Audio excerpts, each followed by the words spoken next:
everything that I know says I gotta go, tired of going solo. But I'm never gonna go there again.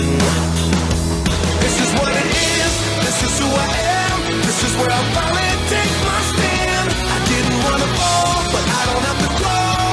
I'm not the one with two star hands, giving him the best of everything that's left of the life inside this man. I've been born again. Oh yes, good morning, David. Morning. Yeah, born again, Newsboys, our usual intro. We like to let people know right from the start where we're coming from. We're coming from a born-again point of view. And if those of you watching or listening don't know what born-again means, we will be happy to explain that to you through Dave's slurping on the... I'm not a bot. We don't we don't hide anything on this show, do we? We just say we are who we are, and we're proud of it. Hey, by the way, we're honest about it. Yeah, we are. In fact, I'm so honest, I have to tell you people, I have an ear issue.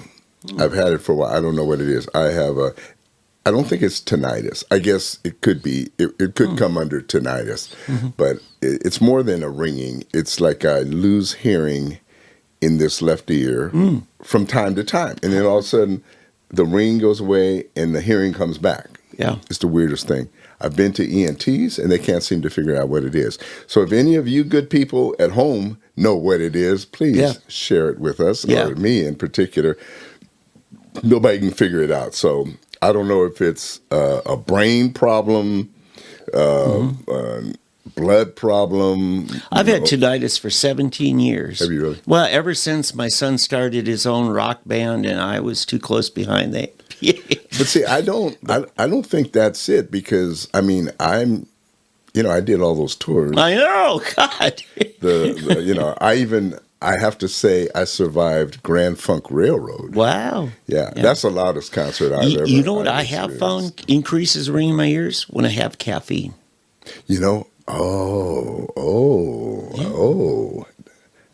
Dr. Van Riscom. Yeah, I had quit drinking coffee, and it went away. And my wife's out of town, and I'm taking care of my mother, and I have to make her coffee every morning, and there's stuff left over, so I drink like a half a cup. But maybe that's it. I don't know. You may have it. Eureka! Yes. Now, don't you stop drinking coffee, because we got more to sell. Yeah. Ugandan mist. With good. a name like that, how good. could you go wrong? It's good. All right, enough of that. But anyway, see, that's how open, how real we are. Yeah. Transparent, if you will, that we even share our ailments. A bit ADD. Or is that just getting old? I remember my wife and I watched a Jerry Seinfeld thing about 10 years ago or so, and his whole routine was about when you're getting old, the two things you talk about when you're getting old: what you eat and your ailments. Yeah. And it's so funny. And so when we get with friends, we like to share, oh, did you eat this? Oh, have you eaten at this place, this place? Or, oh, man, this is bothering me. That's bothering me. I'll tell you, Jerry Seinfeld, I don't think anyone captures the truth of humanity better than they did. And it's a sad situation that you can't do that anymore without someone complaining. Yeah. I think I shared one of the last episodes in that final season about Puerto Rican pride. Did I share that? Have I don't shared think that? so.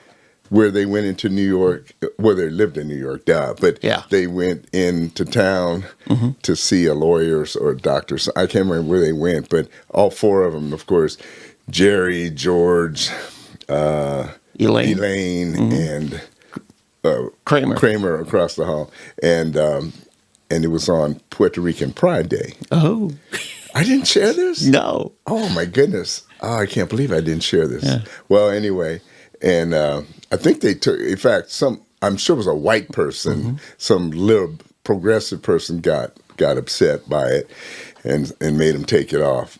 But you could probably find it somewhere. Yeah. But so they went into town, and so somehow Kramer, they got separated, and so they were in a little rented BMW convertible, how cool the car was. So Kramer comes back and he sees what he thinks is Jerry and Elaine sitting in the front seat. And there was a guy from behind that had the same outfit, same hair, and this girl looked just like Elaine from behind. So Kramer hops in over to the back seat, hops in, and he's looking around. He doesn't look, he looks around, he says, man, every Puerto Rican and their mamas out here today. And this guy turns around and says, well, it is our day. And it's a Puerto Rican guy, and the girl looks up, and it wasn't them. And he's freaking, you know how Kramer does. He's freaking out. He jumps out of the car and starts running. And so then he has these Cuban cigars or something. He's smoking a cigar, and somehow he catches. I remember he throws, I guess, into one of these street side trash cans, and the trash can starts catching on fire. God, so he dumps it out on the street. And he's got this fire going on. And so what does he do to try to put it out? He pulls down one of the Puerto Rican flags. Oh, God. And he's beating it up. Then he throws the flag on top and he's stomping, trying to stomp the fire. Not a good day to do that either. He's trying to stomp the fire out with a Puerto Rican flag. Oh, thousands of Puerto Ricans celebrating their day.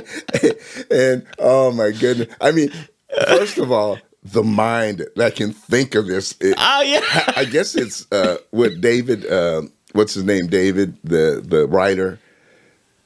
Dave Barry? No, the writer of the creator of Seinfeld. Oh. He's real famous. David. Larry David? Yeah, Larry David. Yeah. Larry David and Jerry apparently had to think this stuff up. Yeah. You know, two Jewish guys. Yeah. Two Jewish guys. and to their credit, though, the beauty of it is they were just as hard on Jews as they're on everybody else. Oh, they pick on Jewish culture. Oh, and do you remember the black lawyer they had, the shyster lawyer they had? I think so, yeah. He was supposed to be, I think it was a takeoff on Johnny Cochran. Yes. He was a takeoff. Oh, yes. And you know, I mean, they didn't, there was no respect of person. No. They didn't care what you were. They were coming after you. And those were the glory days of comedy. Yes. And oh, my goodness. I just love being able even to reminisce. You can't even find a lot of those old, you know, they borrowed Amos and Andy in those days, the old Steve Allen show, even the comedy on Ed Sullivan, and the Richard Pryor. The first year or two of Saturday Night Live, they could do Chevy Chase and Richard Pryor, some of the things that they can't do any longer. So, anyway. But you know, you talk about what old people talk, you know, they'll talk about what they ate or can't eat anymore. Yeah. And then their ailments. So that's just kind of the segues, what they can't eat anymore because of their ailments. But, you know, this podcast, you might say is a little bit of that. You know, we're talking about where has society gone to? You know, culture's gone to hell in a handbasket. But I want to tell you, probably some of the best evangelists of the last century actually have been trained anthropologists. Billy Graham had a degree in anthropology. Really? Yeah. I think Mario Murillo, if I understand, he's at least studied it. You know, because when you're talking about the need of... Hold on. Wasn't he here last night?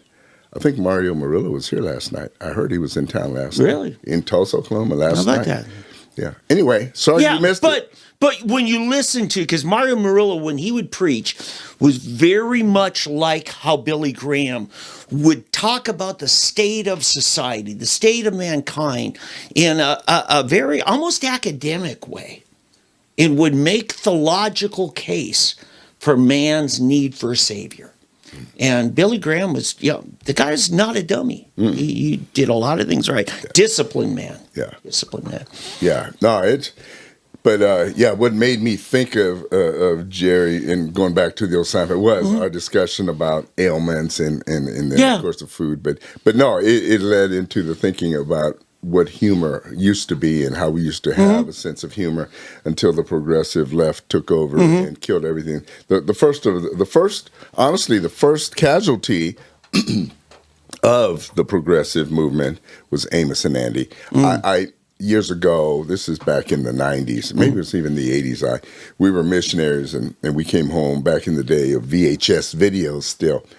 My dad took me to Walmart when we were back, and I was going down the aisle, and I saw an Amos and Andy. They had you could get the old Amos and Andy videos on VHS. I still have one, and it had like 5 or 6 episodes all per tape. And I remember finding this, and I couldn't believe how just funny and how good those people were. Yeah. But the sad thing was actually sad and tragic as well, because the lady who played Sapphire, Kingfish's wife, for those of you youngsters who wouldn't even know who we're talking about, it's Kingfish, Amos and Andy were an original radio. It was a radio comedy, and it was actually 2 white guys playing black people. Okay. So then they had to find black people for the television version that could actually sound like the white people who were black.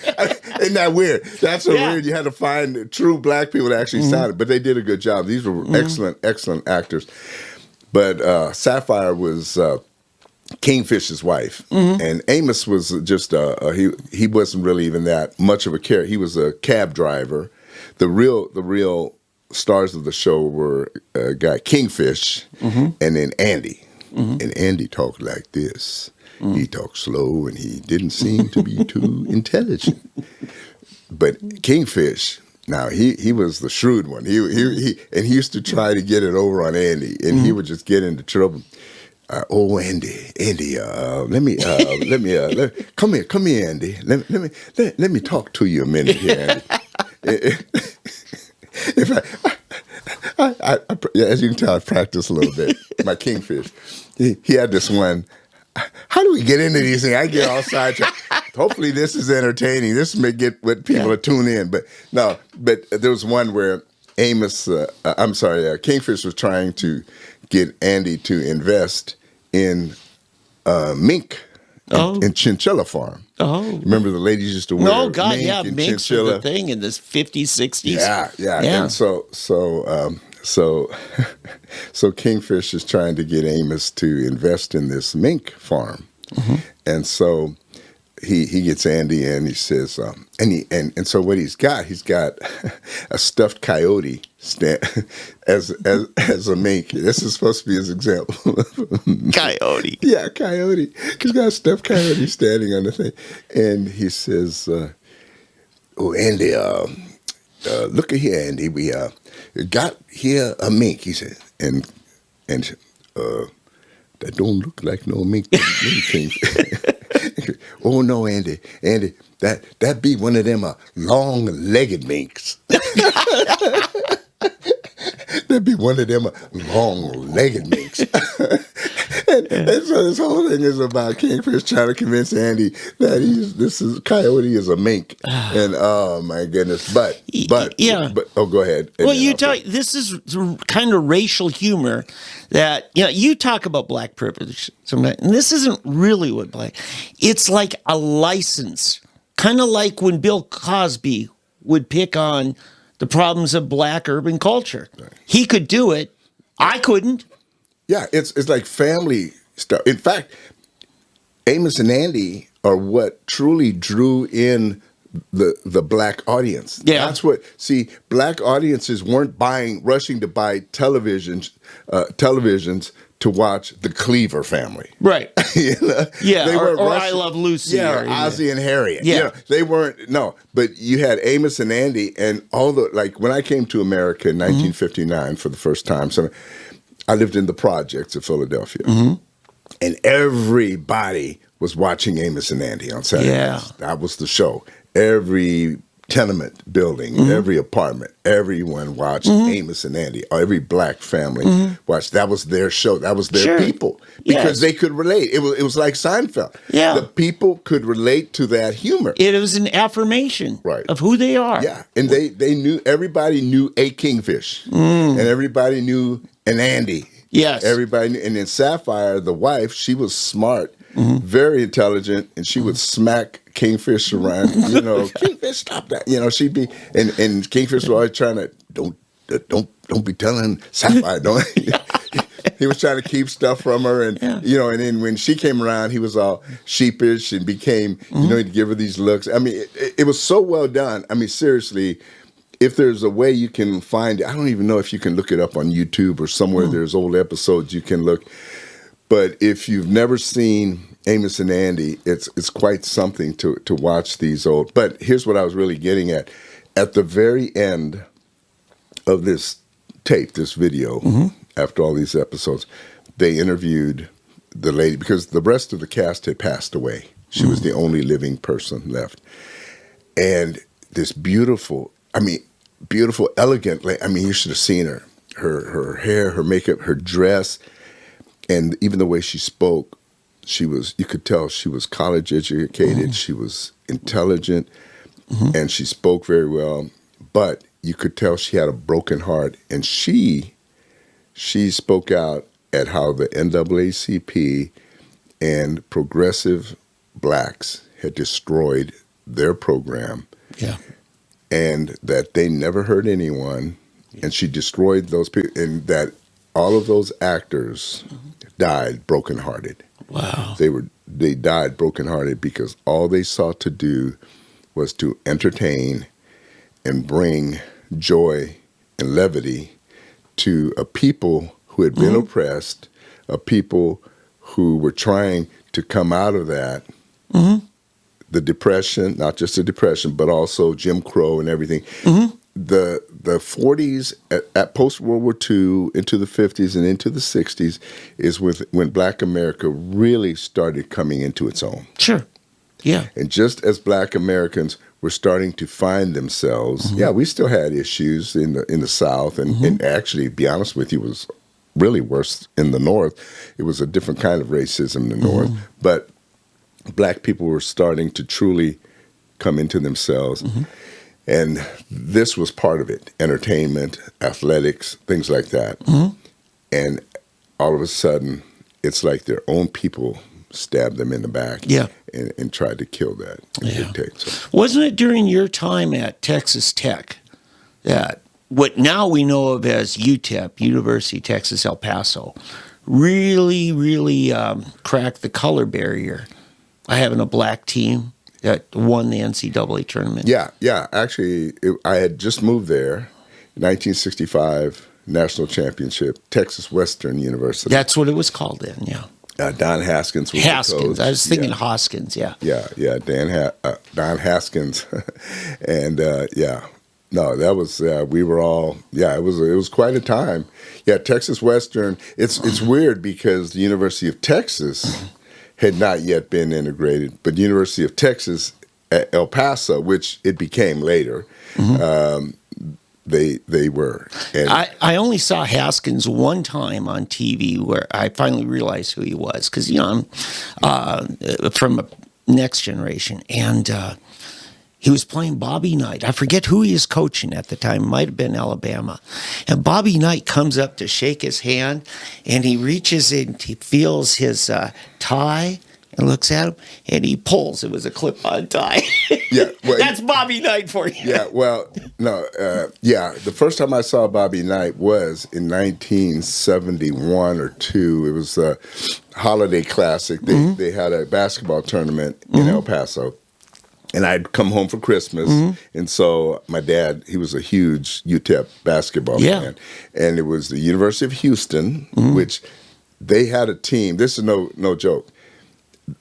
The shortest guy on the team was 6'7". Their guards were 6'7" and 6'9", and then their forwards were like 6'9" and 10, and then 7-foot centers.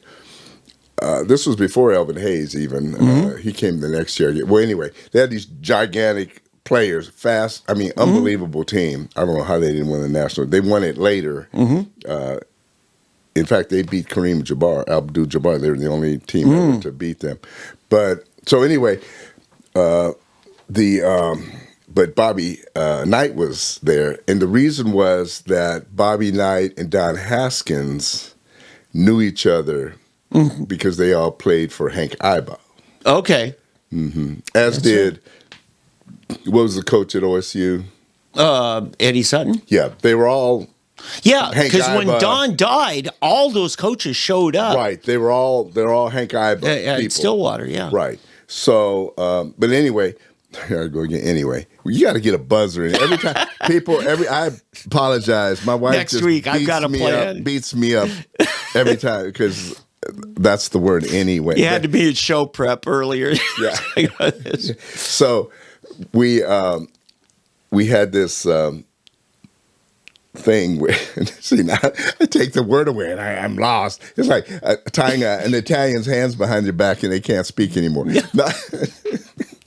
No, you Italians, that was Eddie, not me.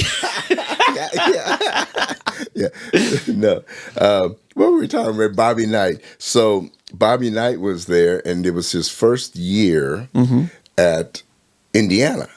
I guess he had been at West Point. He was the Army coach. Right, and then he ended up at his first year. It was his first year at Indiana, and Don Haskins had invited them to play at UTEP. So we couldn't watch the game. Wow. Because here's this guy in a plaid sports coat. Haskins. And his No. Oh, Bobby was dressed that way? Bobby was in a plaid jacket. Oh, this was before the red sweater days. Yeah. Oh, yeah. It was a plaid jacket and green pants and a red tie or something. God. He looked like a leprechaun or something, with a plaid. And so he's over there, and the whole game he's yelling and jumping, and everyone said, and I told Dad, what's with that guy over there? Who is this guy? And everybody was just, referees were whistling him and calling him, and he was out of control. Yeah. He was always that way. That was his first year. And next thing you know, what I think it was 2 years later, he's winning the national championship at Indiana. Yes, and he took over for Iba as our Olympic team coach. Right. Yeah.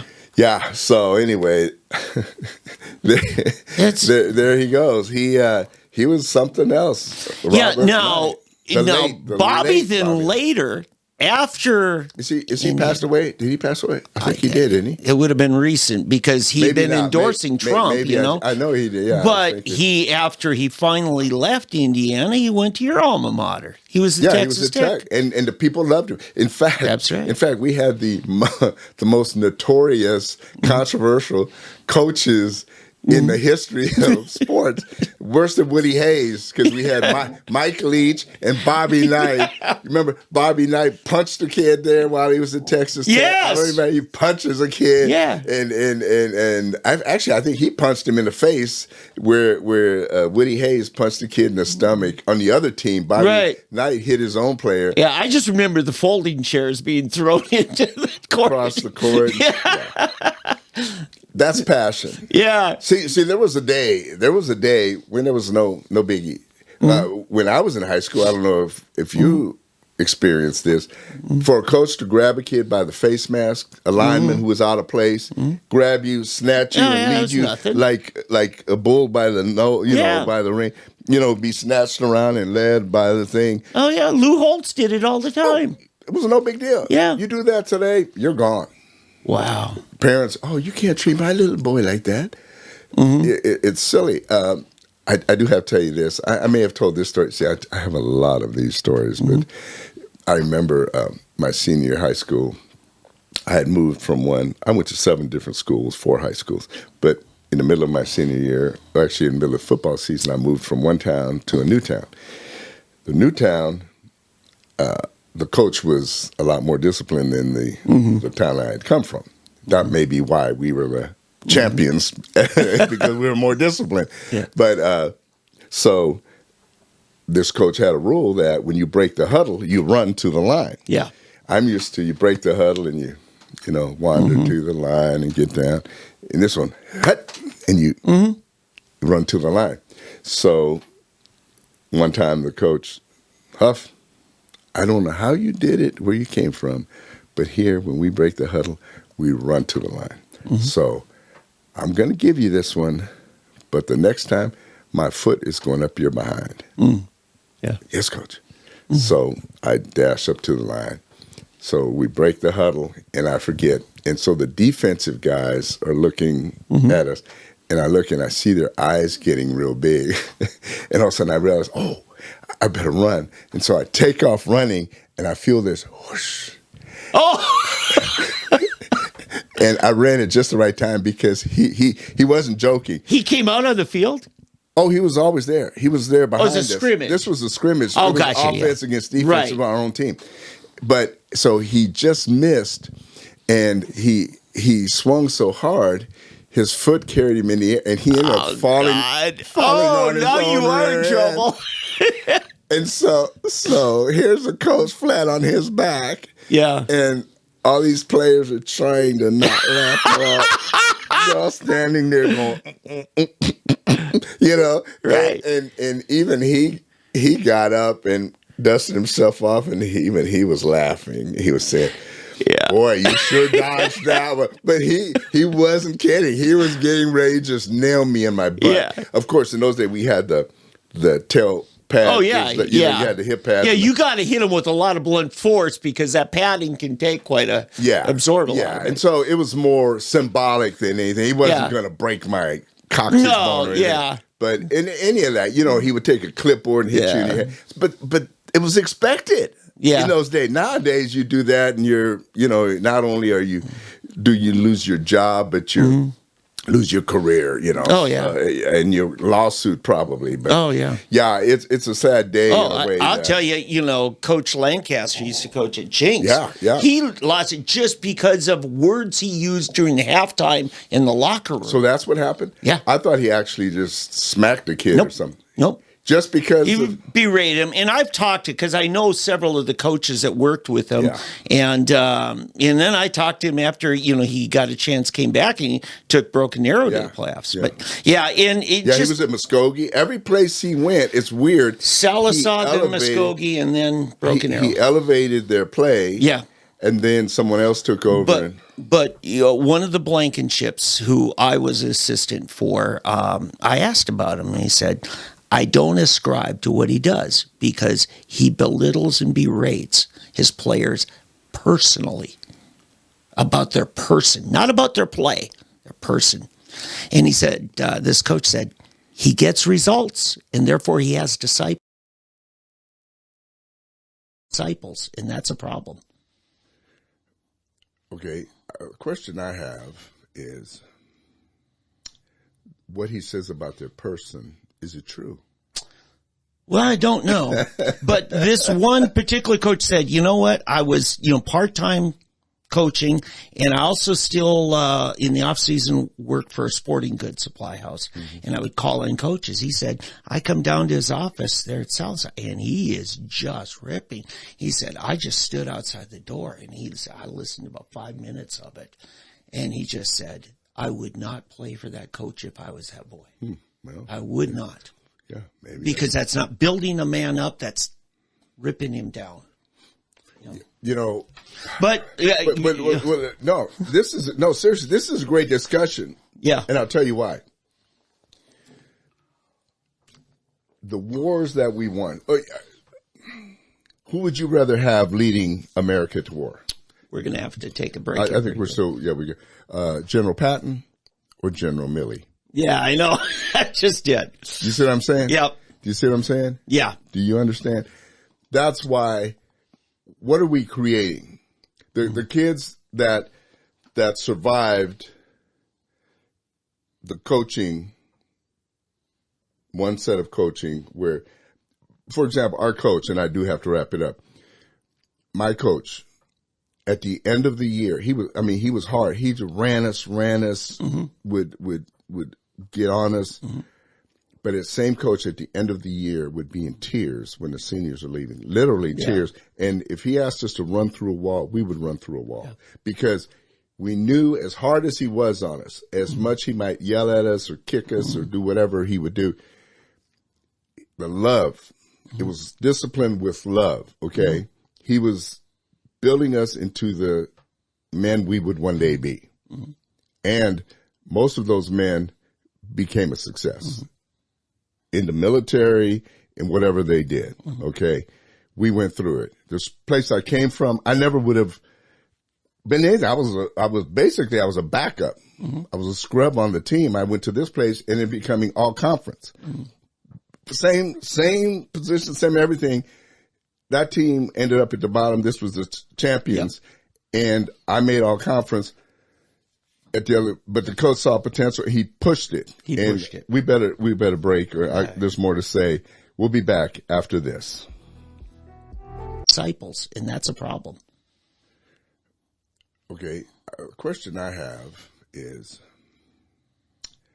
what he says about. Hey, by the way, while we take this break, I'm going to go ahead and speak about my book. It's called Y'all Have Sinned, and it is available on Amazon,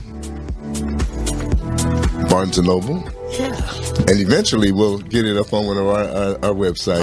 I hope we do a good review of it, Eddie, you and me. Yeah. As a project. So look for it.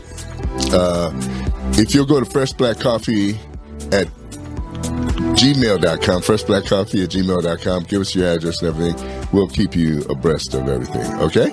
Anyway, in the meantime, we'll get back to the show. We are back. I guess some of you may have missed the last 2 minutes there, unless we edit it. We're going to put it down. Edit it, okay? Because I think that was very important. Mm-hmm. Seriously, I think this brings up a good point. Mm-hmm. Do you want General Patton or do you want General Milley? Yeah. If I'm sending my kids to war, do I want Milley or Patton? Mm-hmm. Do I want Donald Trump or do I want Brandon? Mm-hmm. Okay. Yep. There's no question. Trump's going to try to keep me out of war as long as he can. But if we do go, I promise you, he's going to do everything to protect us and make us as strong and as much of a success as he can. Mm-hmm. Total confidence in that. Total confidence. There's no doubt that if Donald Trump were to enter a war, he's in it to win it. Yeah. Right? He's not playing around. Mm-hmm. He will not play around. And Putin, the Ayatollahs, whoever, they know that if Donald Trump goes to war, he's in it to win it. Yeah. With Biden, who knows why he's in it? Okay. There's so many things I want to say about Biden. It's just unbelievable. Blackmail, I don't know what's going on. I think personally, okay, I think he is doing this. There's all kinds of little motives going on. I'll give you an example. While the Trans-Siberian or whatever the Black Sea pipeline is going on from Russia to Germany. Nord Stream. Thank you. Yes, in the Baltic Sea. Baltic Sea, right. Mm-hmm. So it's going through the Baltic Sea. Thank you, Mr. Geography teacher. I used to be good at geography at one time. I don't care anymore. But, so yeah, Nord Stream pipeline. What I see happening, okay, they're purposely keeping this shut down, driving oil prices up, which keeps our environmentalists happy. Okay, prices keep going up. What you're going to find happening, this is my prediction. I'm going to put my Gene Dixon hat on or whatever. What is the other guy that used to be on Johnny Carson all the time? Yes. You remember that guy? Yes. Karnak. Yes. Karnak the Great. Excuse me. What I think you're going to see is we're going to sign a deal with Iran. Mm-hmm. So what's going to happen? We're going to say, okay, we're going to shut off the oil from Russia. So we will now punish Russia. But we now can get oil from Iran because right now we can't get oil from Iran. Mm-hmm. So now we're going to start buying our oil from Iran. Yeah. And so we substitute Russian oil with Iranian oil. We still keep our Keystone shut down. Yeah. Keep our own wells shut down. Hey, you got to fund terrorism some way, right? And the Russians are our enemy, so yeah, nobody will care about that. So we'll get the Iranian oil. Mm-hmm. then they will build up their nuclear reactors. They will attack Israel. Who cares about the Jews? And all of a sudden, Hezbollah is a problem again. Yeah, who cares about the Jews? Biden doesn't. The Democrats don't. The only friends the Jews really have are the Republicans. And then Xi will be able to go ahead and attack Taiwan. Oh, also, this was a shock. In these negotiations with Iran, do you know who... we're not doing direct negotiations. Do you know who is negotiating on our behalf with Iran? No. Take a guess. A neutral country, I assume. Well, I don't know. France? You're not going to believe it when I tell you. What? Russia. Oh, my God. I am not kidding you. Check it out. Russia is negotiating the Iranian deal on behalf of the United States. Now, what could be wrong with that? What could be wrong with that? That the Iranian nuclear deal and releasing the oil, the money, removing sanctions on Iran. Unbelievable. Who would pick Russia to be our negotiator? I mean, yeah, it baffles my mind, but Dave, I'm not kidding you. That is the truth. That's who's doing it. How do you not see this as Biden not being a traitor, undermining and bringing about the downfall of the United States? You don't have to convince me. I've known it for a long time. Yeah. But at the same time, there are those who think it's the greatest deal. And knowing the public out there, so many of these Trump haters and Republican haters and other, you got your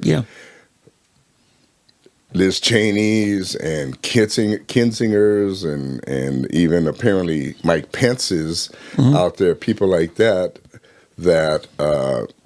believe anything if it will hurt Trump. Yeah.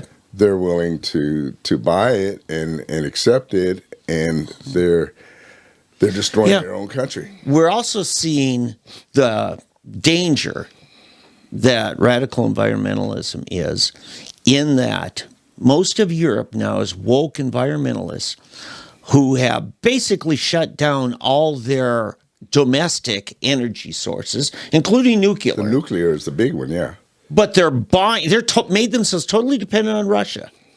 And now they're the ones funding the attack on Ukraine.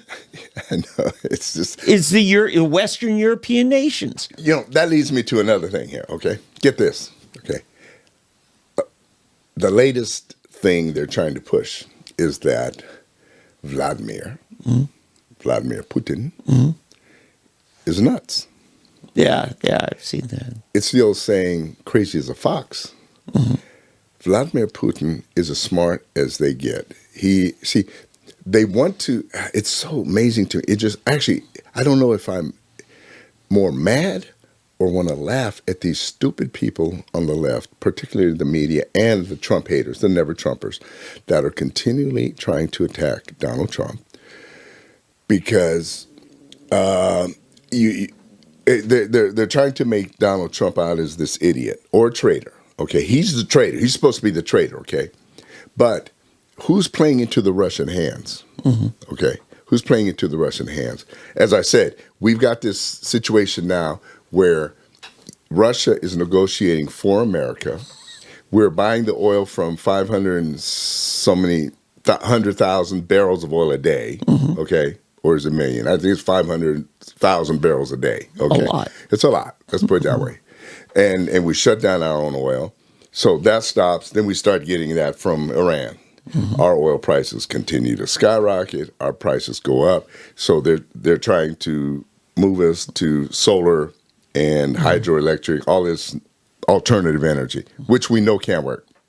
So the latest thing that's happening, Russia has now taken over the largest nuclear reactor in Europe. Yeah. Right? That does not just generate power for Ukraine. No. It handles about a quarter of Europe. Wow. Yeah, and I didn't know. Did you know that? Okay, so that's now a product that Ukraine's economy is helped by. Right, and Chernobyl is running again as well. I don't know if you knew that. I always thought that Chernobyl is dead and gone, and they poured concrete in there to shut it down. Chernobyl apparently is live and well. Right. So these fake woke people in Europe, they've been talking about how, oh yeah, France, Germany, all these so-called environmentally friendly nations have been talking about how clean their energy is, but they've been using energy still from these other countries. Right. Yeah, and if you remember when Obama was facing pressure because of gasoline prices going up, to nearly $5 a gallon, he never spoke out against it. He said the problem is it's risen too fast, too quickly. In other words, he was supporting, and the green energy advocates are supporting causing fuel prices to go up because in their mind, or their logic or the reasoning is that's what will push people to alternatives. Not that we're going to innovate and find ways to drop the cost of solar. We're just going to drive up the competition through regulation and shut down. I mean, they're shutting down all of our, public lands drilling. They aren't giving out new permits. This is our government undermining our own energy industry. Yeah, exactly. Yeah, they're doing it. They're doing it to us, and therefore, they're trying to help artificially help the alternative energy industry, which we know maybe one day, the alternative energy industry will actually be able to sustain something. But there's a couple of things it'll never be able to do. Fly C5A galaxies. Yes, explosive power. You're not going to get it off solar. No, and or hydroelectric. All right. When we took a trip to Texas a while back, through New Mexico and everything, we would pass these trains. You cannot believe how much cargo these trains haul. I mean, we're talking 2-mile, 3-mile long trains, double high with containers. Wow, yeah. Right? And then they would have like 2 or 3 diesel engines in the front and a couple in the back. So we're talking 5 diesel engines pulling and pushing these, but several mile long cars. Yeah. Double high. And you're not going to do that with solar power, water power, wind power. You can't do that. I do have to say, we and Eddie, just to be taken seriously, we've got to acknowledge there are some solar technologies that the consumers recently been from. I'm putting up security lighting systems now that are all solar. There's no wiring. There's, landscape lighting for people. Now it's, solar. My son's getting ready to build on some land. He's got to haul water quite a ways. He's going to have a storage tank at the top, and he's going to run those pumps with solar because he doesn't have to run wires, electrical wiring, all that way.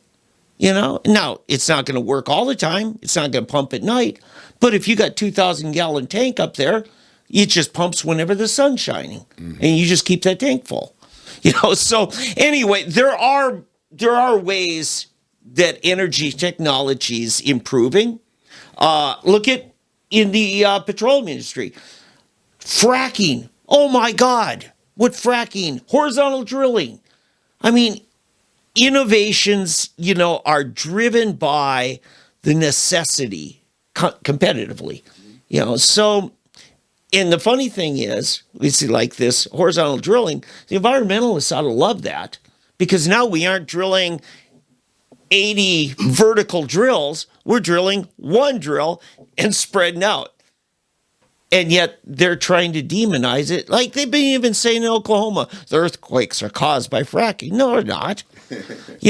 So these are the kinds of things that are happening where innovation, technology, improving lives, improving quality of life is actually being opposed by the environmentalists. Yeah, that's true. And, there's I think I mentioned this movie. There's a video you can get when we were on KFAQ. Pat and I had the privilege of being invited to host this film called Spoiled. And if you ever it's on YouTube. I think you can find it. It's SPOILED. It's small SP and then a big OIL for oil ED. And he talks about the fact of what the reality is with these environmentalists. And this guy started out as he was an environmentalist. But what's funny, he shows the island of Haiti and Dominican Republic. I didn't realize it's one island. The two countries share an island. Right, yeah. Right down the middle. Right. I didn't realize that. And so it's funny because it shows it from the top. And when you look at it from the top, the Haitian part, Western, is completely barren. It's a rock. Mm-hmm. And the Dominican part is lush green, forest, beautiful place, beautiful land. And what he said what happened is the people on the Dominican side, they were a lot of oil, a lot of gas, so forth. They didn't over here. And so what the people have done, they basically just raped the land, I guess you want to say, stripped every bit of lumber, everything they could for fire. Mm-hmm. It's like Africa where but there's not enough for the number of people that live there. Sure. So they cut everything down and started burning it for food, for energy. I mean, for their energy, for heat, for cooking and so forth. So now, and then here's the other part. Once they did that, then what happened, there was nothing to hold the soil. So then the erosion came, the topsoil was washed away, so now they can't grow anything. Wow. Yeah. So now the land is so barren and so devastated, they can no longer grow anything.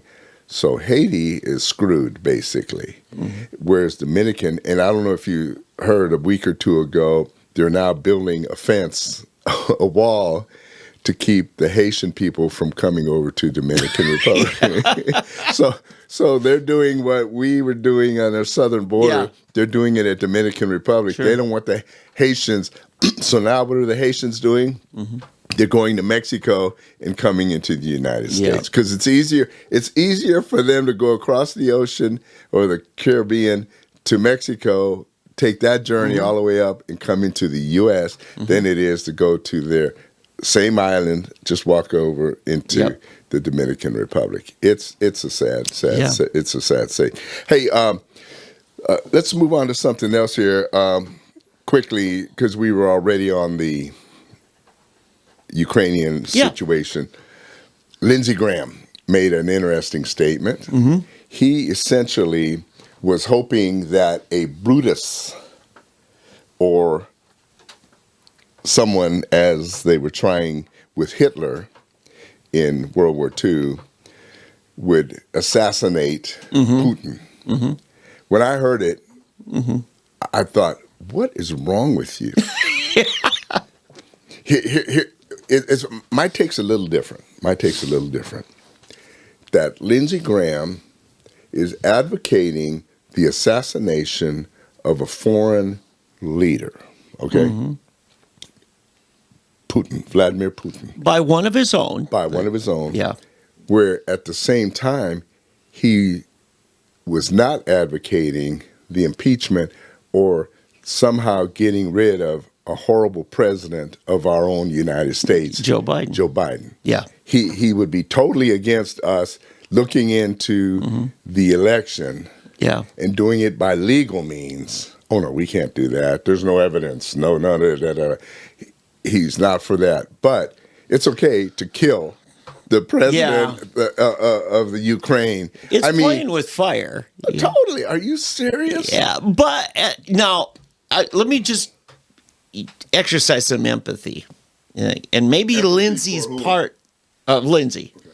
Maybe exercise. Maybe Lindsay is part of a psyops effort by our intelligence infrastructure of trying to sow seeds of distrust between Putin and his top associates. That's a valid possibility. That sounds more like psycho-ops to me. Yeah, psycho-ops, yeah. Because that's stupid. You don't... there's a downside to it. I was going to say, you don't think that Vladimir is smart enough to have surrounded himself with people that he trusts enough. In fact, my wife pointed out, have you seen the videos of him having his meeting with his top staff? Yeah, and he's way down at the other end of the you table. Got a 100-foot long table. So why does he do that? That's the question. Probably to make sure that no one gets close enough to him to be able to take him out. Okay, so if he already has that vulnerability, then what Lindsay's doing might just be egging it on. Yeah, but it's stupid because if he's smart enough to know that there's already a vulnerability, why would Eddie, that's you using your intellect, your rationale, your reasoning. But if a person is unstable emotionally... see, there you go. You've bought into the same thing again. You've bought into the idea that Vladimir is unstable. Yeah, see, I don't know. I don't think he is. I don't know. I'm just trying to throw out plausibility. Yeah. Let me now go after Lindsay on something. You don't do that with people that have nuclear buttons in their reach. You just don't do that. You know? No, I agree. But, and see, these people, here's what's weird. I think these people fear Donald Trump more than they fear Vladimir Putin. Sure. Which is a scary thing. I mean, it's really, if you think about it, think of the irrationality that you would fear a guy who could, with the stroke of his finger, set off World War III and a nuclear attack. You don't fear him as much as you fear Donald Trump, who could do nothing but honestly save our nation from a nuclear attack. Okay. That is scary. Donald Trump addressed that today. He actually happened to speak to one of his friends, professional golfer John Daly.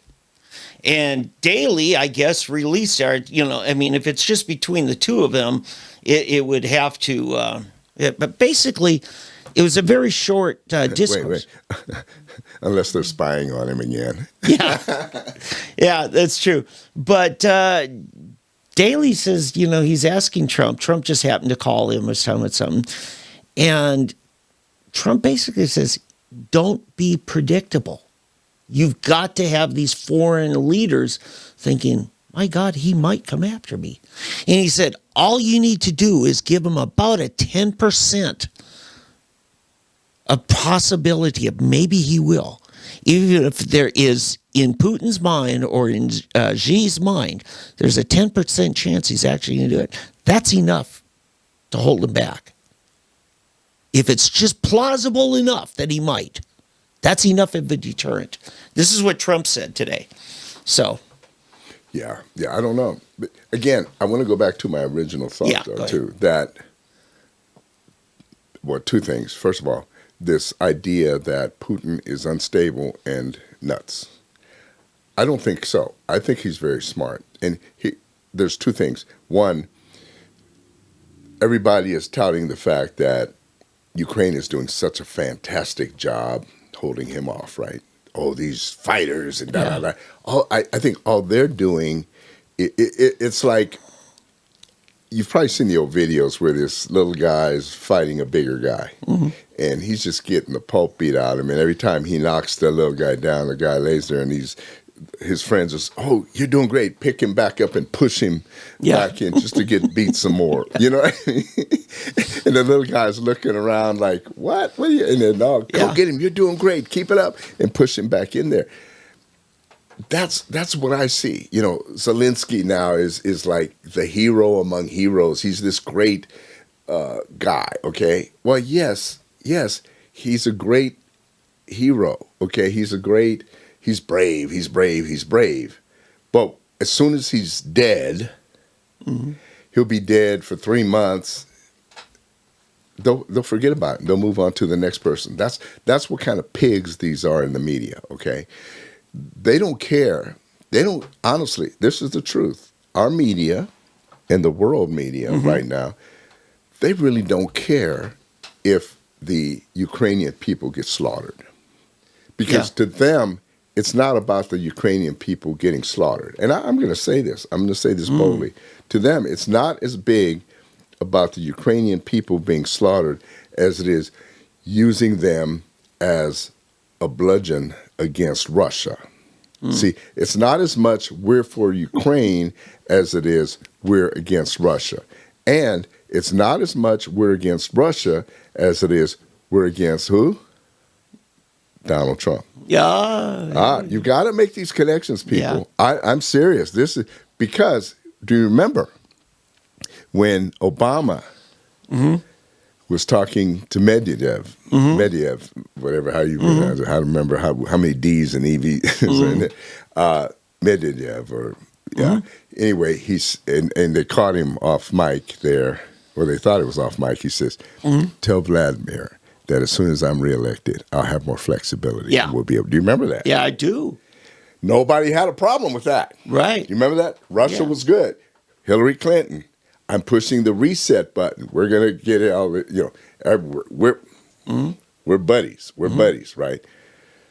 That's what. See, all of a sudden, Russia was good, but here we come now, and in fact, at that in the Obama debates with. Yeah, I was going to add that if you didn't. No, with Mitt Romney. Right. It was Romney that was saying Russia bad. Yeah. You know, Cold War's calling. They want the narrative back. Yeah. That was Obama. Yeah. Obama was attacking Romney because Romney was warning. Was not trusting Russia. Exactly. So, again, you've got, listen, one thing, I have a mind of an elephant, which is a Republican. Yeah. I don't forget these things. Yeah. And Dave doesn't either. We remember these things because they're important. The only reason Democrats hate Russia and want to use it now is to get after Trump. And that's what Hillary keeps bringing up. They're still bringing it up. This whole Russia collusion, which has been proven to be a lie. Right. It's been proven to be fake. So, and now with Russia invading Ukraine, they're trying everything they can to go after Russia because it's a way of them trying to say. Even did you watch Donald's speech last weekend? Yes. To me, it was his best speech I ever heard. I think so. It was phenomenal. I mean, it was. If you didn't hear it, if you can find it somewhere, go watch the whole thing. It was truly, to me, his best speech ever. Okay, yeah. It was really that good. He clearly, if you're paying attention and if you're honestly listening, he clearly said that Russia attacking Ukraine was wrong. Right. Right. Unequivocally. Yeah. Okay. I'm having trouble with my syllables today for something. Yeah. Without a doubt, he said it was wrong. But what does the media do? They try to pick something, the phrasing to make it sound, and they cut it here, to make it sound like parsing. Because he said he respects Putin's intelligence. Mm-hmm. Yeah. See, that goes against their narrative, trying to say Putin is nuts, Putin is crazy, he's unstable, He's saying, no, he's crazy like a fox. Mm-hmm. He's wrong. What he's doing is wrong, but don't think he's nuts. Yeah. Don't think he's nuts. He is an intelligent guy. I think the reason that Putin started slow, or like they're bogged down 40 miles, it's long. I think what Putin is doing, he is telling the Ukrainians, stop. Yeah. I do not want to level your cities.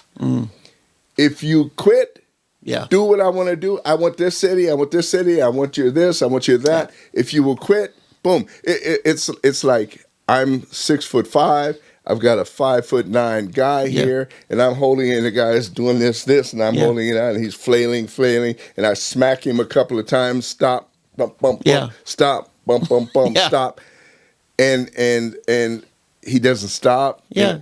You got to ramp it up then. Hey, this is 3 sentences. Can I read you Trump's statement? Yes. Okay, great. Trump said, they're all saying, oh, he's a nuclear power. It's like they're afraid of him. Putin was a friend of mine. I got along great with him. I'd say, Vladimir, if you do it, we're hitting Moscow. I said, we're going to hit Moscow. And he sort of believed me, like maybe 5 or 10%. That's all you need. He never did it during my time, John. He's talking to John Daly. He said, we're all talking about it. He didn't do it during the last 4 years, and he knew he couldn't. John said, yeah, it's funny how President Z didn't bother you either. And Trump says, yeah, Z didn't bother me. I told him the same thing. He says, that'll be next, That's going to be next. Taiwan will be next. You won't have any computer chips, John. They'll blow them off the face of the earth. It's Trump's warning what's going to happen. Yeah. So. Yeah, and they don't want to believe him. Hey, we've got to wrap up this segment. This is Eddie Huff with David Von Risgum, and we'll be back after these messages. I'm Jeff Davis with Just a Thought. From the world hindquarters of dubious information, it's Fake News Friday. A Russian reporter denied that Russia invaded Ukraine. Maybe they were bombs of peace they were dropping. Lots of fake pro-Russia videos from Ukraine are typical propaganda we hear. Hollywood Unlocked reported Queen Elizabeth II's death, but then tried to defend the fake news. In earth-shattering fake news, Phillies baseball's Bryson Stott does not put ranch dressing on his ice cream.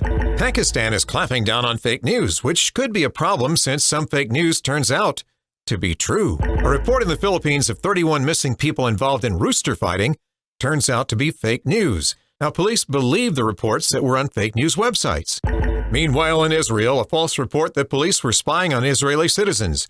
Police there say the fake news has hurt their trust. A fake video showing a Kenyan lawyer on trial at The Hague caused some stress. He didn't confess to anything. Just a thought. I'm Jeff Davis.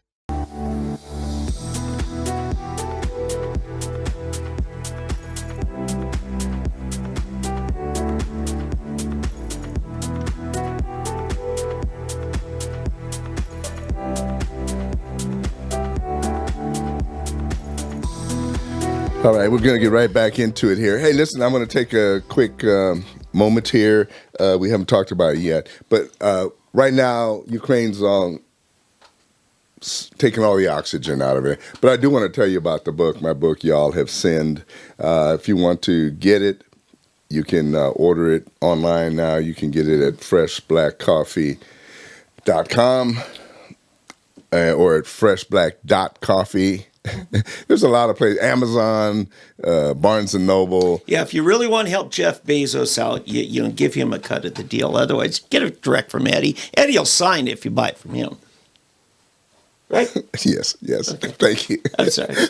I need Dave. In fact, if you want, on the corner of 57th and Memorial, Dave will be standing out there with a stack. I'm sorry. I stepped on his head. No, that's fine. It's good. I like that. Thank you, Dave. Yeah. Dave looks out for me. That is true. It'll be cheaper too. You don't have to pay shipping and all that other stuff if you get it directly from us. Hey, I want a couple of quick things. I'm gonna clear our palate a little bit from Ukraine. We need to just. Let's pray, okay? Just pray and praise God. That's how you bind the strong man, okay? You bind the forces through praise. Read Psalm 149. It deals with it. In fact, there's a lot. 106, 107 all deal with praise, the power in praise, okay? What power there is in praise. And 2 Chronicles 7:14 that deals with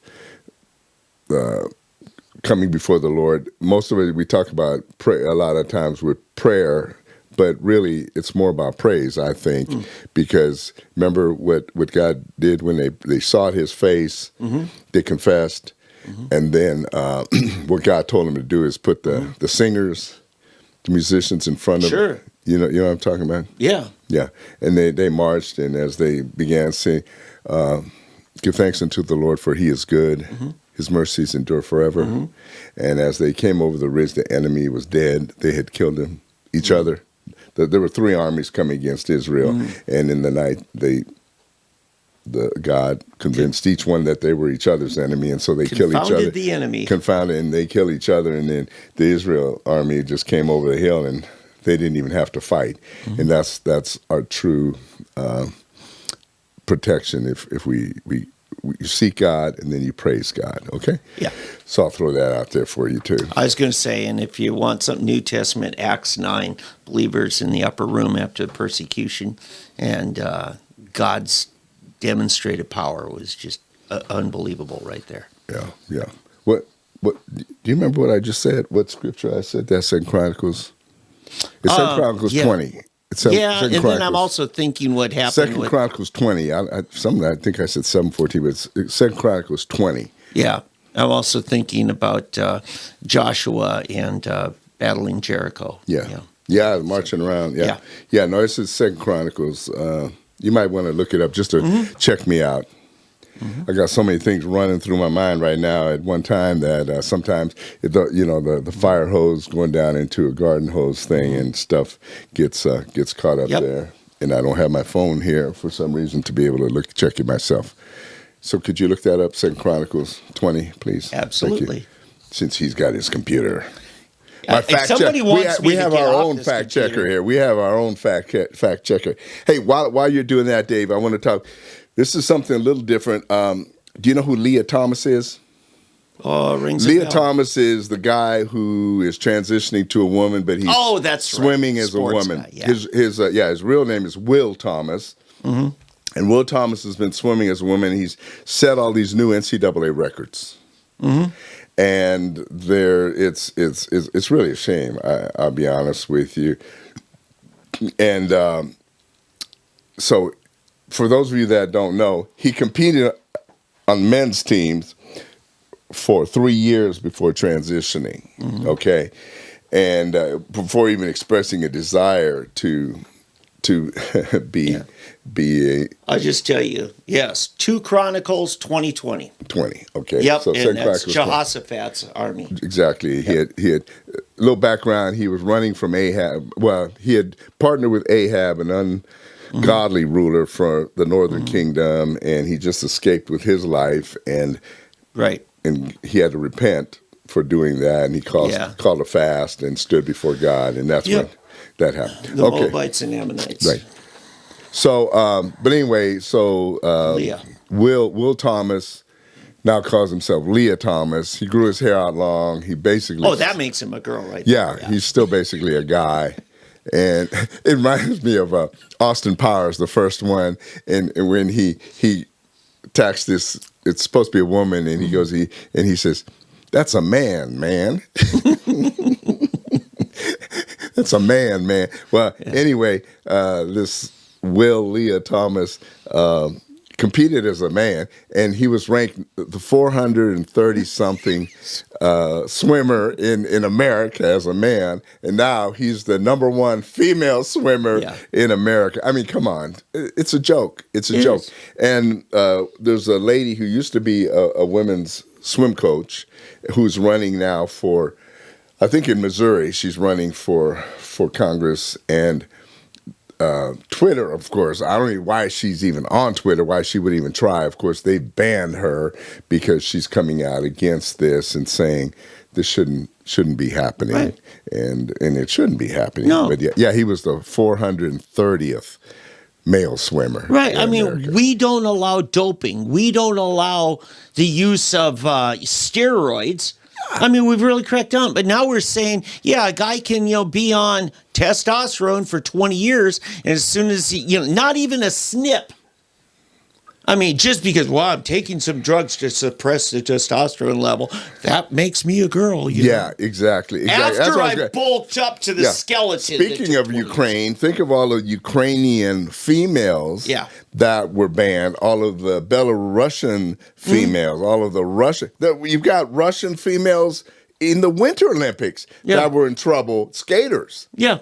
Now, how much, just think about it. Yeah. How much is some kind of drug and performance-enhancing drug really going to enhance you as much as being a man to perform in ice skating? It ought to lead every board of regents of every university to say, is this really what higher ed stands for? This kind of asinine denial of basic science. Unless you're talking about higher Edward. Yeah, there you go. This is nuts. No, it is nuts. Literally. Yeah. This is why we say, how could we have fallen into the dark ages, 1,000 years ago? Yeah. Through groupthink like this. Yeah. Sorry, go ahead. Yeah, Will Leah Thomas. So anyway, enough of that. Yeah, and that, I mean, this is where you need the old dragging him by the face mask. Will probably couldn't have even made the football team. You crushed him emotionally. Okay. Hey, one of my favorites, Stacey Abrams. She won't go away. She won't go away. This person, talk about despicable. She's just a despicable human being. One of my favorite cartoons, Sylvester. Remember Sylvester? Yes. Yeah, Sylvester the cat. Well, Sylvester had this little, he used to have a full stuttering problem or a baking problem.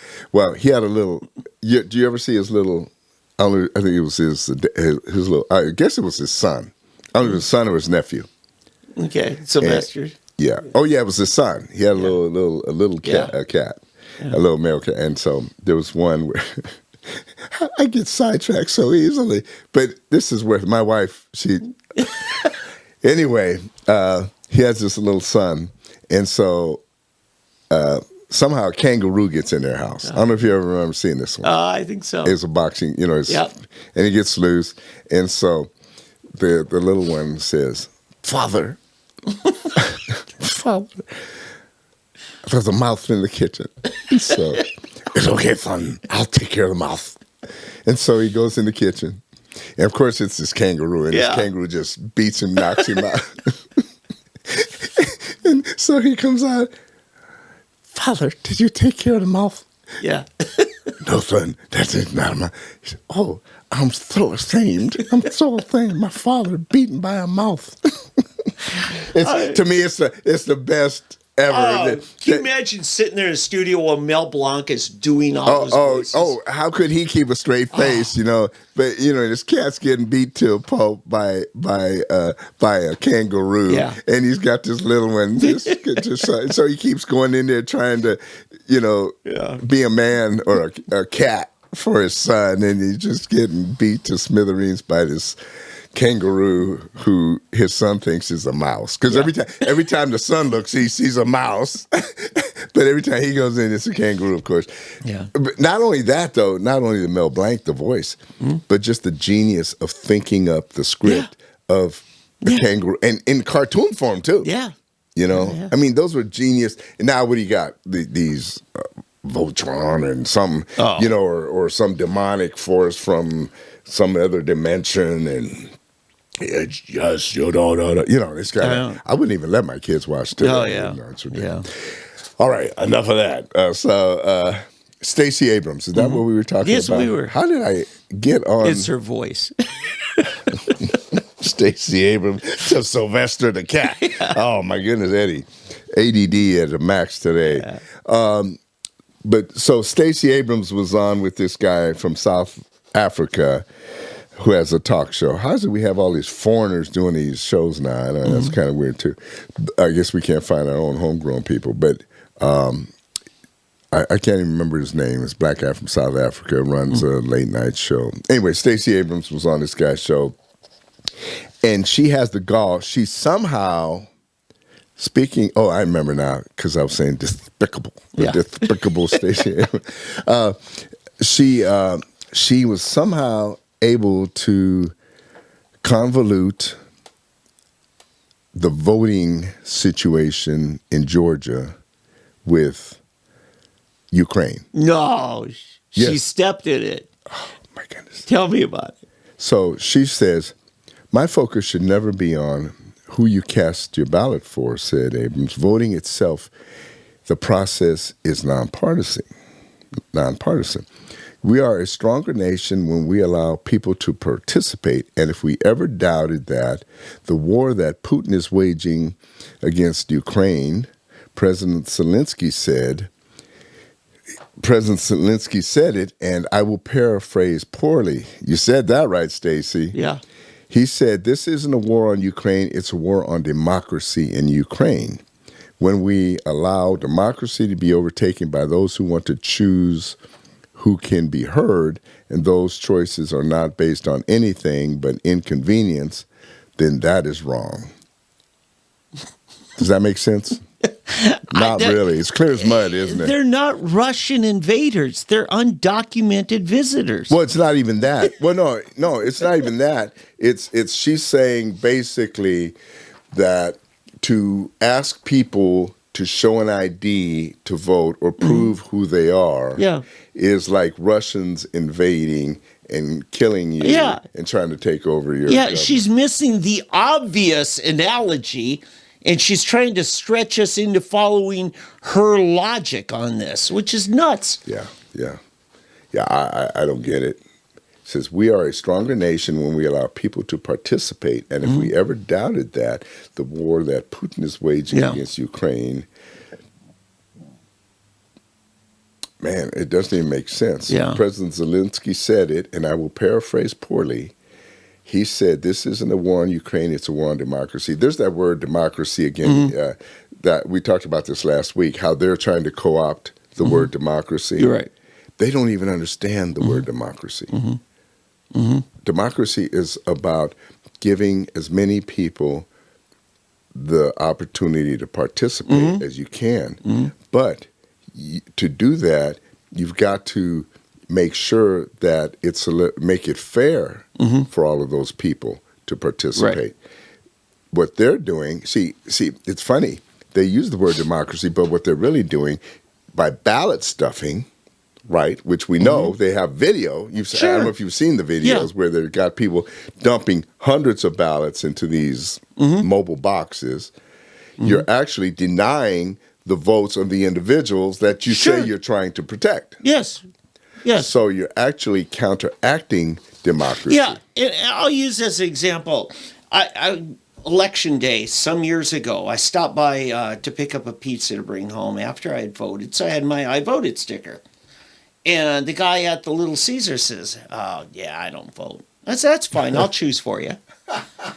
So here's, where our real problem is and why you must ID people.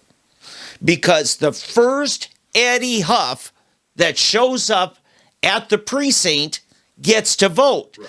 If it's an imposter, then the real Eddie comes in and they say, no, you've already voted.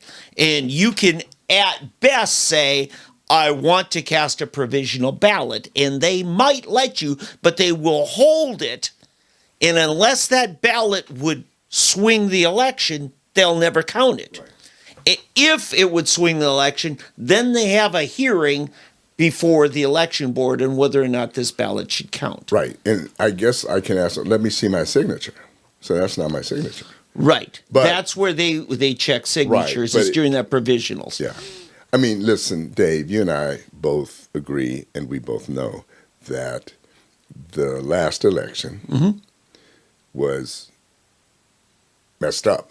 Yeah, in several states. We know that there were thousands and thousands of illegal votes cast. I don't care what any of them say. I don't care what anybody on the other said. We know that this is the truth. Yeah. Okay? And they can try to deny it. They can stick their head in the sand. I expect Democrats to fight, kick, and scream, okay? What really disheartens me and bothers me is the Republicans that would try to say there's no proof.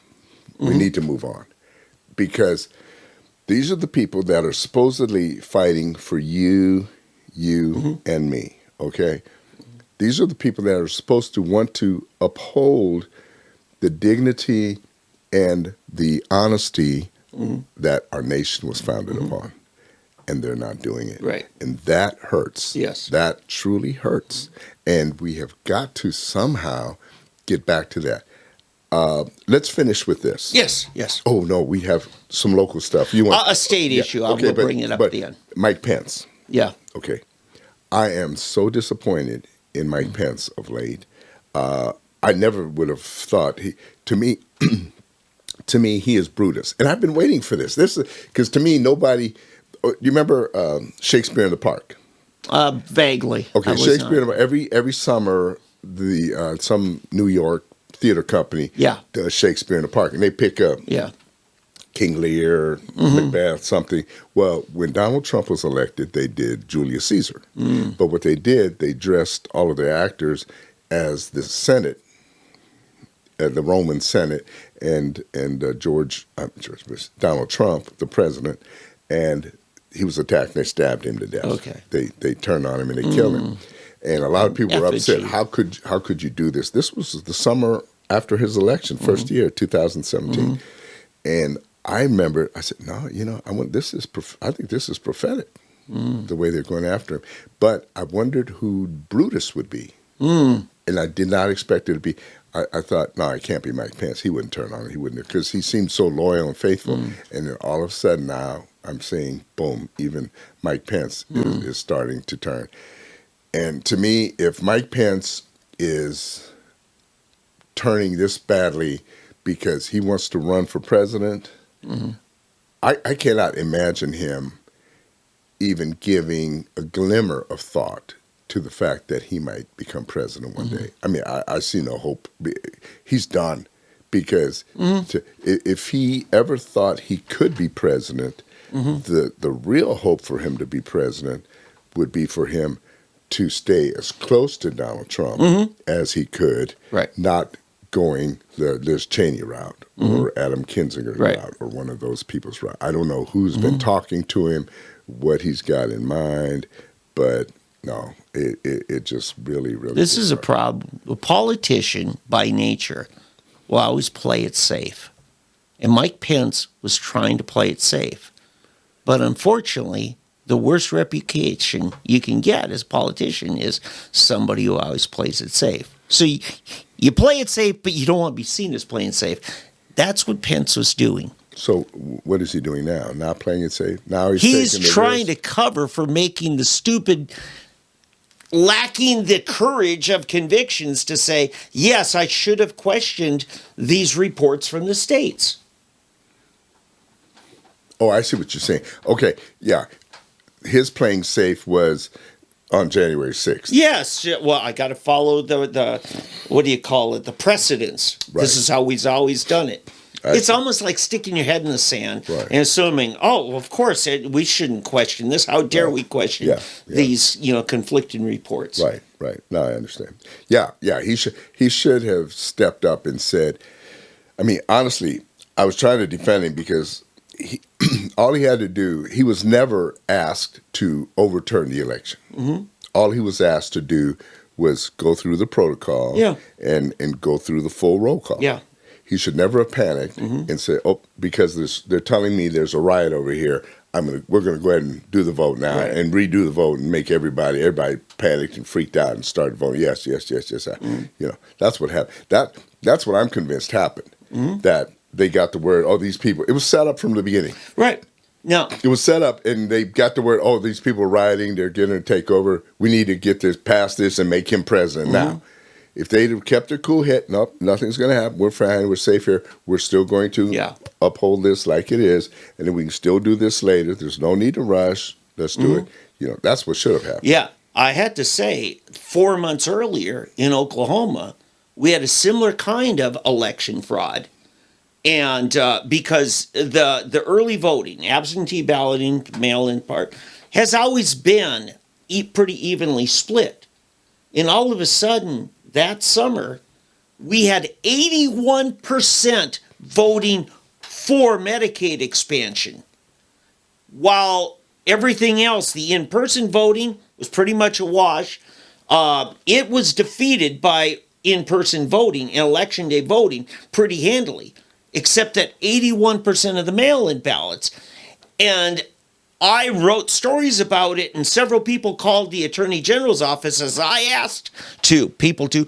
And Mike Hunter, who is our state Attorney General, says, "Oh, no, that's an election matter. You got to call the election board on that." I'm like, no, this was criminal. Yeah. It needs to be investigated forensically. Wow. It needs to be audited forensically. And we never did that. And he never did. Yes. And, and so we've got this problem. This was just 2 years ago. Yeah. And this is a man who since then has resigned in disgrace, the political circle, because of, his affair was caught. It's funny. I didn't vote for him. I didn't support him. No, I didn't either. Yeah. Instinct. Yes. Hey, okay. Excuse me. Sticking with the theme of state politics. Okay. I've got to warn people. In fact, I'm going to give credit to Jameson Fott, Muskogee Political, reached out to me last night about this. We have fought to keep taxes from being expanded, especially sales tax. Oklahoma has, last I checked, the 11th highest state income tax of any state. We're right up there. I think we're even higher than New York is. So we're even higher on that than COVID. Right. Yeah. So our property taxes are very low. Our income taxes are in the lower half. Okay. OCPA, Oklahoma Council on Public Affairs, been, the predominant conservative think tank, appears to be, if I read some of the writings from Jonathan Small, good friend of yours, and I know Jonathan. I've tried to get him on here, and he won't respond. What they are pushing is this plan to further drop our already low income tax, but make up for it by expanding sales tax, hiking it up, and expanding it to services such as your doctor's visit, your plumber's visit. I don't know, maybe even your insurance premium facing an income tax. Now, we have one of the highest because unlike many states, we do not tax food and clothing. We don't feel like you should have to pay a tax in order to live, right? If you're just eating beans and cornbread, in most states, liberal states, they don't tax beans and cornbread. We do. Income taxes, well, let me put it this way. Sales taxes hit lower income people harder as a percentage. Yeah. They don't make the big bucks, but by God, they do pay sales tax. The Democrats are going to fight this. The Democrats are going to make hay of this. Governor Stitt, you're up against a tough re-election this year. You don't need to be supporting this kind of hit on people that aren't doing as well. That's my take. No, I agree. I think it was Mike Mazie that advocated getting rid of the grocery tax. Mm-hmm. And John Sullivan did 20 years ago. Yeah, no, it's something that we need to be like Texas and others. People are always complaining about, that we don't have the property taxes Texas does. That may be true, but at the same time, in relationship, if you look at groceries and other taxes we do have versus a state income tax, grocery tax, everything else we have, in our city sales tax, basically our sales tax we have, which is up there with New York, then you can take the property tax in Texas and we're basically higher than them. If you took everything you make in income here in Oklahoma, and then what you pay and what they pay in Texas, I guarantee you we're paying more than they are. Okay, it's just a reality. Yeah. So now they want to.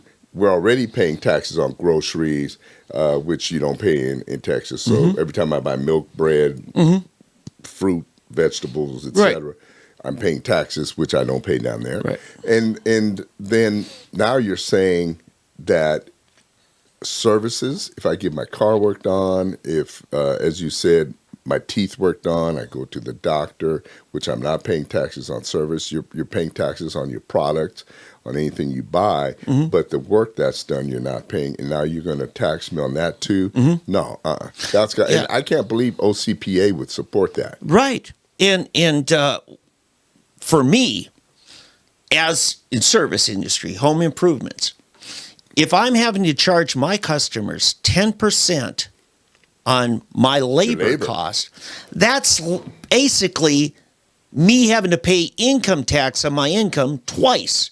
Yeah. I'm having to collect from now all of a sudden we're hiking my services out of the range of many customers' ability to hire me. Right. You know, so this is a real problem. And my thing is,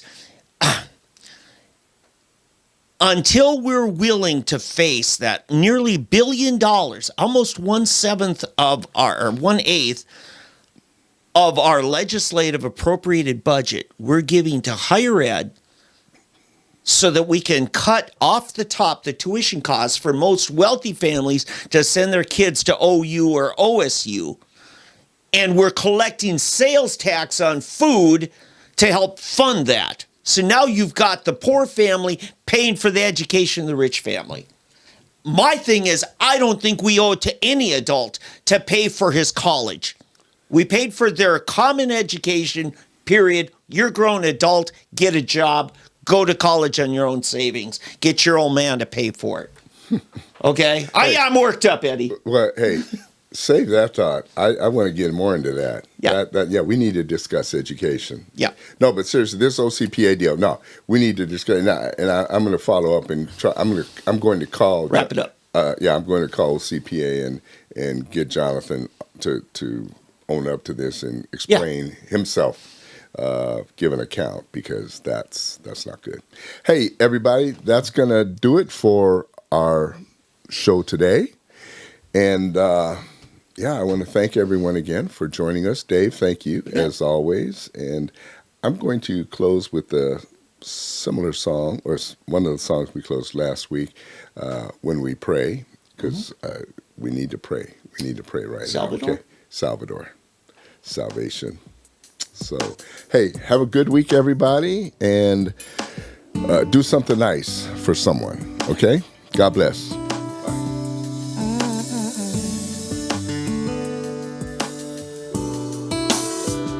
Well, it's another day, and I'm thinking about the things I want to say, but my thoughts are like clouds drifting far away. Lying it out.